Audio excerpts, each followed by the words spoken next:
ہے جس کے چرچے شمال سے جنوب تک اور جو ہے چاروں اطراف کے اندر عالم وجود کے اندر ہر جگہ ہر سمت ہر مقام پر اسی کے چرچے ہوں گے. اور اللہ نے اس محبوب کریم کے ذکر کو اتنا بلند کر دیا کہ اللہ کریم نے اپنے ذکر کے ساتھ اپنے پیارے حبیب علیہ السلام کے ذکر کو مختص کر دیا کہ محبوب جہاں میرا ذکر ہوگا وہاں تیرا ذکر ہوگا. اور بڑی خوبصورت بات کی ہے اہل نظر نے، کہا کہ اللہ شانوں والا ہے، اللہ بے مثل بے مثال ذات ہے. جب وہ رب بے مثل بے مثال ہے، ذات بے مثل بے مثال ہے، تو صفات بھی بے مثل بے مثال ہے، اس کی قدرت بھی بے مثل بے مثال ہے. جب ذات بے مثل بے مثال ہے، صفات بے مثل بے مثال ہے، اس کی قدرت بھی بے مثل بے مثال ہے، تو یقیناً اس کی محبت بھی بے مثل و بے مثال ہے.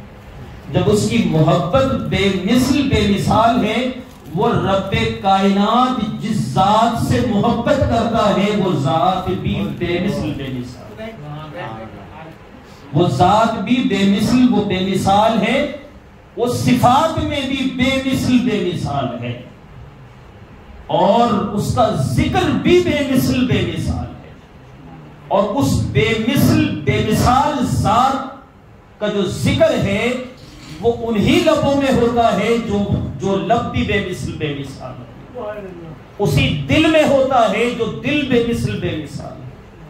وہ گھر، اسی گھر میں اس محبوب کریم کا ذکر ہوتا ہے جو گھر بے مثل بے مثال ہے. یعنی کائنات میں یہ انمول ضابطہ ہے کہ اگر کوئی اپنے نصیب کو جگانا چاہے، کوئی اپنے مقدروں کو جگانا چاہے، کہ جو دنیا میں انمول ہونا چاہے، تو اس آمنہ کے لال کا ذکر کر لے، اس آمنہ کے لال کے ذکر کو اپنے وجود میں بسا لے، اپنے گھر میں اس محبوب کریم کا ذکر کر لے، تو وہ گھر بھی بے مثل بے مثال ہو جاتا ہے. تو اللہ کریم نے یہی فرمایا کہ لقد جاءکم رسول من انفسکم، اللہ نے بڑا شانوں والا محبوب تمہارے درمیان بھیجا، تم ہی میں سے بھیجا.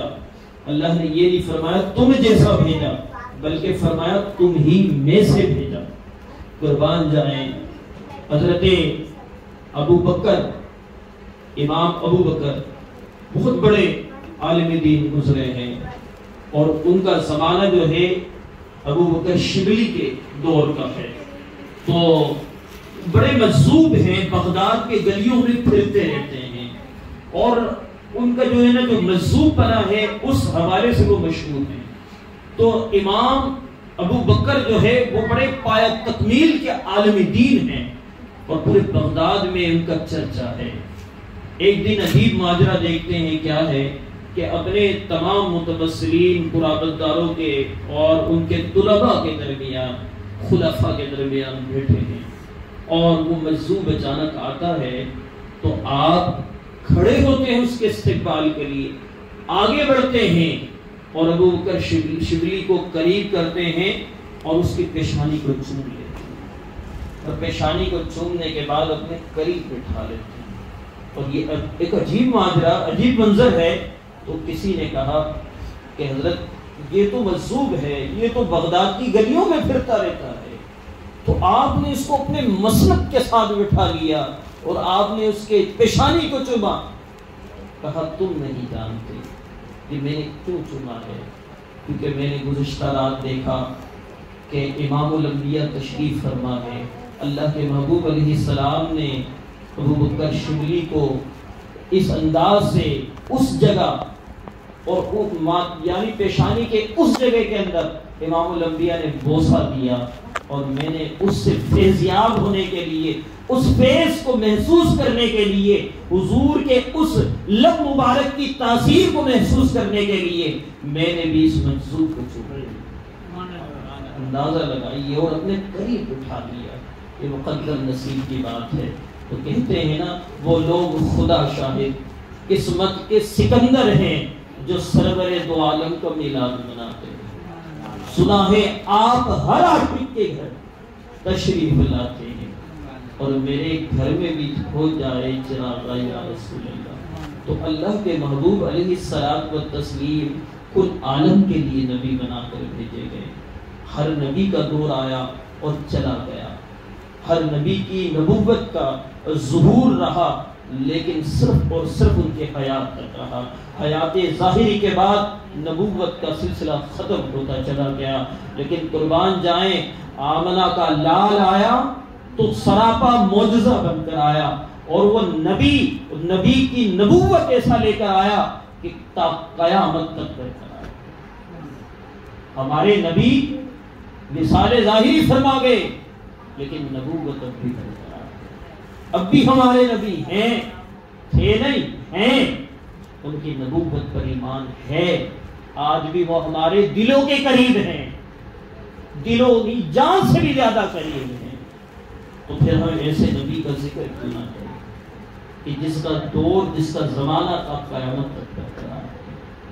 اور بغداد کی گلیوں میں ایک نان بیچنے والا نان فروخت کرتا ہے، اور جو باسی روٹی ہے اس کی قیمت رکھتا ہے 1.5 روپے، اور جو تازہ نان ہے اس کی قیمت رکھتا ہے 1 روپے۔ کسی چاہنے والے نے پوچھئے بھائی یہ کیا ماجرا ہے؟ وہ باسی روٹی کی قیمت 1.5 روپے اور تازے روٹی کی قیمت 1 روپے۔ کہا تجھے نہیں معلوم؟ کہا کیا؟ کہا وجہ یہ ہے کہ جو باسی روٹی ہے وہ حضور کے زمانے کے قریب ہے، کہا اس کی قیمت زیادہ ہے۔ کہا یہ جو نہیں ہے یہ دور ہے حضور کی قربت سے، حضور کے زمانے سے۔ تو ایسے دیوانے لوگ، اور بغداد کی تو بات ہی الگ ہے، بغداد کی تو بات ہی الگ ہے، کیونکہ وہاں پر تو جو ہے نا ولیوں کے امام۔ تو یقیناً بزرگان دین کا جو سلسلہ ہے نا یہ بڑا انمول ہے، اور بزرگان دین نے ہمیں جو درس دیا، بزرگان دین نے جو ہماری تربیت کی، وہ تربیت اسی انداز سے کی ہے کہ حضور کے ذکر کی محفل سجاتے رہا کرے، اور دل کے اندر تازگی ہوتی رہے گی، دل آپ کا تازہ دم رہے گا، اور حضور ہی کا ذکر ایسا ذکر ہے جو اللہ رب العزت بلا کسی تعطل کے، بغیر کسی اس کے اللہ قبول فرما لیتا ہے۔ اس میں کوئی دو رائے نہیں ہے، اس میں کوئی شک کی گنجائش ہی نہیں ہے کہ یہ واحد ذکر ایسا ہے جس ذکر کو اللہ کریم خود بھی کرتا ہے، فرشتوں کو بھی حکم دیتا ہے، اور مومنوں کو بھی حکم جاری فرماتا ہے کہ میرے محبوب کا ذکر کرو، میرے محبوب پر درود پڑھو درود مومنوں کرینے سے، پڑھو درود مومنوں کسی کرینے سے، خود ہی چلے آئیں گے سرکار مدینے سے۔ تو یہ صرف ذوق کی بات ہے، محبت کی بات ہے۔ محبت کے اندر جتنی زیادہ جو ہے چاہت ہوگی، الفت ہوگی، جتنا زیادہ لگن ہوگا، اتنے ہی آپ جلد از جلد حضور کے قریب ہو جائیں گے۔ اور حضور کی زیارت پانے والے بڑے بڑے خوش نصیب لوگ ہیں جنہوں نے خواب کے اندر حضور کا دیدار کیا، اور ان کی جو جستجو کا عالم تھا نا اس کو آپ بیان نہیں کر سکتے۔ آپ دیکھیں نا امام بوصیری جیسی شخصیت، اور ایسے کئی جلیل القدر جو ہے کیا کہتے ہیں علماء کرام، اولیاء کرام، بزرگان دین، جن کی جستجو رہی حضور سے محبت کی، اور حضور نے انہیں محروم نہیں رکھا۔ حضور علیہ السلام نے اپنے دیدار سے انہیں مشرف فرمایا، اور دیدار سے اس انداز سے مشرف فرمایا کہ پھر اللہ کے محبوب فرماتے ہیں جنہوں نے مجھے خواب میں دیکھا ان قریب و جاگتی آنکھوں سے بھی دیکھا۔ تو یہ اللہ کے محبوب کا فرمان ہے۔ اس کا مطلب یہ ہے کہ ہمیں جو سلف صالحین نے جو طریقہ بتایا ہے کہ درود کی کثرت کیا کرو۔ ایک صحابی رسول اللہ کے محبوب کے پاس آئے، یا رسول اللہ میں آپ پر درود بھیجتا ہوں، لیکن 3 اپنے پورے جو ہے معمولات میں سے ایک وقت محسوس کر لیا ہے، یا رسول اللہ آپ جو ہے میری تھوڑی سی اصلاح فرمائیے، یا آپ بتائیے کہ اتنا وقت کافی؟ اللہ کے محبوب علیہ السلام نے فرمایا اگر تو بڑھا لے تو تیرے لیے بہتر ہے۔ یا رسول اللہ میں نصف، اللہ کے محبوب فرماتے اگر تو اور بڑھا لے تیرے لیے اور بہتر ہے۔ کہا یا رسول اللہ تہائی وقت۔ پھر عرض کی تو اللہ کے محبوب علیہ السلام نے فرمایا اگر تو کل وقت اگر اس کام میں صرف کرے تو تیرے لیے بہتر ہے۔ اب اندازہ لگائیے حضور علیہ السلام نے خود تربیت فرمائی ہے کہ یہ واحد سہارا ہے جو سہارا تمہیں دنیا تک نہیں، قبر میں بھی آنا ہے، حشر میں بھی آنا ہے، نشر میں بھی آنا ہے اور جنت میں بھی آنا ہے۔ تو گویا یہی پہچان ہے اور یہی وسیلہ ہے اور یہی ذریعہ ہے، اور اللہ کریم سے دعا ہے اللہ کریم اس ذکر خیر کے صدقے ہمارے نسلوں کے اندر عشق مصطفیٰ کو بیدار کرے۔